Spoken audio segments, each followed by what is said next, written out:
Advance கிளாஸில் first class பார்க்கலாம். Advance கிளாஸ்னாலே நம்மளுக்கு zardozi, cut work, checked pattern இந்த மாதிரி தான் போகும். ஓகேங்களா? நான் பைய கொஞ்சம் வீடியோ போடுறேன் உங்களுக்கு. நான் எடுத்து வச்சுட்டு எடிட் பண்ண எனக்கு டைம் இல்லை. நான் உங்களுக்கு பைய போடுறேன். ஃபஸ்ட்டு காமிச்சேன் பார்த்தீங்களா, அதை நச்சின்னு சொல்லுவோம். இப்போ நான் மெல்லிசா காமிக்கிறீங்களே, இதுதான் ஜர்தோசி. மோஸ்ட்லி ப்ரைடல் ப்ளவுஸில் ஜர்தோசி ஒர்க் இல்லாமல் இருக்காது. உங்களுக்கு நான் அந்த கிளாஸ் எடுக்கிறேன். பொறுமையாக போகலாம். ஜர்தோசி கிளாஸ் மட்டும் கொஞ்சம் பொறுமையாக தான் போகும். இது பாருங்கள், நம்ம லோடிங்க்காக இந்த ஸ்டிச்சு நம்ம இது யூஸ் பண்ணுவோம். லோடிங் வந்து கீழே இது யூஸ் பண்ணும்போது உங்களுக்கு கேப் இல்லாமல் ஒரு இதே கட் பீடு ஒர்க் பண்ணிங்கன்னா உங்களுக்கு ஃபினிஷிங் வந்து கரெக்டாக வராது.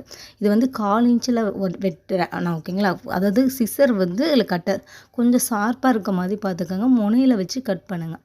எப்போயுமே ஸ்டார்ட் பண்ணும்போது பேக் ஸ்டிச் கொடுக்கணும். ஜர்தோசி ஸ்டிச்சுக்கு பேக் ஸ்டிச் கொடுத்தே ஸ்டார்ட் பண்ணுங்கள். ஓகேங்களா? இது ஒன்று ஒன்றா எடுத்து போட்டுட்டு வாங்க. இப்படியும் கொடுக்கலாம். கண்டினியூ ஸ்டிச்சாகவும் நம்ம கொடுக்கலாம். கீழே பெருசாக வெட்டினீங்க இப்போ நம்ம 1/4 இன்ச்சுன்றனால அப்படியே போட்டோம். இதுவே நீங்கள் பெருசாக எடுத்து வெட்டும் போது எப்படி போடணுன்றதை பின்னாடி சொல்லித்தர பாருங்கள். இப்படியும் நம்ம போட்டுட்டு வரலாம். இதே மாதிரி ஜர்தோசியை 1/4 இன்ச்சாக வெட்டுங்க. இப்போ பிசுறு இல்லாமல் வெட்டுங்க, இல்லைன்னா நீடிலுக்குள்ளே போகாது. வேஸ்ட்டு தான் ஜர்தோசி உங்களுக்கு. வெட்டும் போது கேர்ஃபுல்லாக வெட்டணும். ஹேண்ட் நாட் கொடுத்துக்கோங்க. அடுத்து வந்து ஜர்தோசி எப்படி போடணும் பாருங்கள். இப்போ நம்ம எப்போயுமே நீடியில் 18 இன்ச்சில் தான் நம்ம ரொட்டேட் பண்ணுவோம். ஆனால் ஜர்தோசி போடும்போது நல்லா பெண்ட் பண்ணி எடுத்திங்கனாலே போதும். நல்லா பாருங்கள், என் கையை கீழே வச்சுட்டு கையை பெண்ட் பண்ணணும். நான் ஜர்தோசி போட்டுட்டு அடுத்த வீடியோ போடுறேன். நாளைக்கு நான் அனுப்பி விட்றேன் உங்களுக்கு. பெண்ட் பண்ணி எடுத்திங்கன்னா அந்த ஜர்தோசி வந்து உங்களுக்கு ஸ்மூத்தாக வரும். இல்லைன்னா கட்டாயி வரும்.